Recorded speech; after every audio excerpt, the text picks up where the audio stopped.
Low check.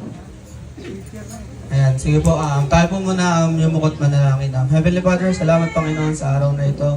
Dahil kami Panginoon ay malakas, ligtas at palabang nararamdaman. Panginoon, puspusin mo nga yung banal na spirito, gabayan ako Panginoon sa araw ito. Ito lang po ang isamang dalangin sa matamis na pangalan ni Jesus. Amen. Ang title po ng ko ngayon ay We Are Saved by the Grace of God.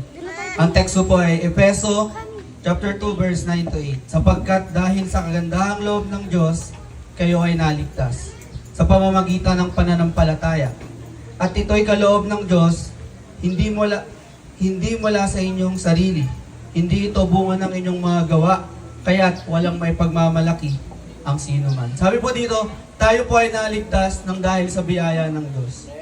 Walang iisa sa atin ay meron po tayong mga mabuting nagagawa. Ngunit ito po ay bunga ng Espiritu Santo. Amen po ba? Amen. So meron po ako ditong paraan kung paano nga po ba natin matatanggap ang kaloob ng ating Panginoon. Una po, accept the Lord as your Lord and Savior. Sabi po dito, acknowledge your sin. Aminin daw po natin na tayo makasalanan. Sabi po sa Romans 3, Verse 23, sapagkat ang lahat ay nagkasala at walang sino mang nakaabot sa kaluwalhatian ng Diyos. 24, ngunit nang dahil sa kagandahang loob na walang bayad niyang ibinigay, siya ay tinuring na matuwid sa pamamagitan ni Jesucristo siyang nagpalaya sa kanila. Sabi po dito, lahat tayo ay nagkasala. At ang bunga ng kasalanan ay kamatayan. Ngunit ang kaloob ng Panginoon ay buhay na walang hanggan. At ito po ang buhay na walang hanggan na to ay binigay sa atin ng Panginoon ng libre, walang bayad. Kaya napaka mapalad po natin dahil ang Diyos na po ang lumalapit sa atin at hindi po tayo ang lumalapit sa Panginoon. Dahil yung kaligtasan po ay binigay niya ng libre at walang bayad. Nasa atin na lang po kung tayo po ay sasampalataya sa Kanya, maniniwala sa Kanya. Amen po ba? Amen. Sabi din po sa awit 32 verse 5, kaya't kasalanan ko'y aking inaamin. Mga pagkakamali ko'y hindi na ililihim. Ako ay nagpasya sa iyo'y pagtapat at mga sala ko'y pinatawad mong lahat. Sabi po ng Panginoon na once na inamin natin na tayo po'y makasalanan, patatawarin tayo ng Panginoon. Kasi di ba po lahat naman po tayo nagkasala? Amen po ba? Amen. Pangalawa po, sabi nito para matanggap natin ang kaloob ng Panginoon, reject worldly things or yung tinatawag po nating carnal Christian. Alam niyo po ba yung carnal Christian?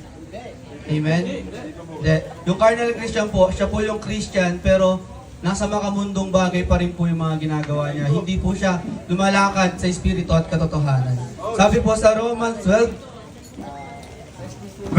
chapter 12 verse 2, huwag kayong makiayon sa takbo ng mundong halip. Hayaan ninyong baguhin ng Diyos ang inyong pag-iisip upang maunawaan ninyo ang kanyang kalooban. Sa gayon, magagawa nyo kung ano ang mabuti, kalugod-lugod at ganap sa kalooban ng Diyos. Sabi po dito, huwag daw po tayong makiayon sa takbo ng mundo. Kasi ano po ba yung mga mundong bagay? Di ba po napakadami mga fleshly desires natin. Pero sabi po ng Panginoon, once na ikaw ay isang Kristiyano na, we are not battling against flesh and our fleshly desires.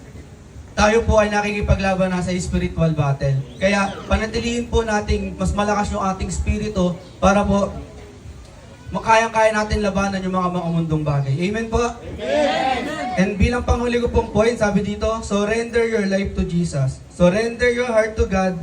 Repent of your sin. Sabi po sa Matthew 3, chapter 2, verse 2, ganito ang kanyang sinabi, magsisi kayo at talikuran ng inyong mga kasalanan sapagkat malapit nang dumating ang kaharian ng langit. Di ba po? Sa panahon natin ngayon, puro gulo, away, puro pag-aaway-away. Kaya once na may Panginoon ka sa buhay mo, sa Kanya mo lang mararamdaman yung tunay na peace. Sa Kanya mo lang mararamdaman yung tunay na kapahingahan. Amen po ba? Amen. And bilang ko po sa inyo, bilang challenge, may challenge po ako na aminin natin na tayo makasalanan at talikuran natin ang lahat ng ito.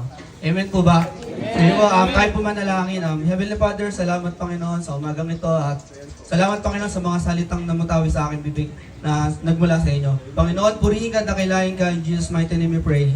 Amen.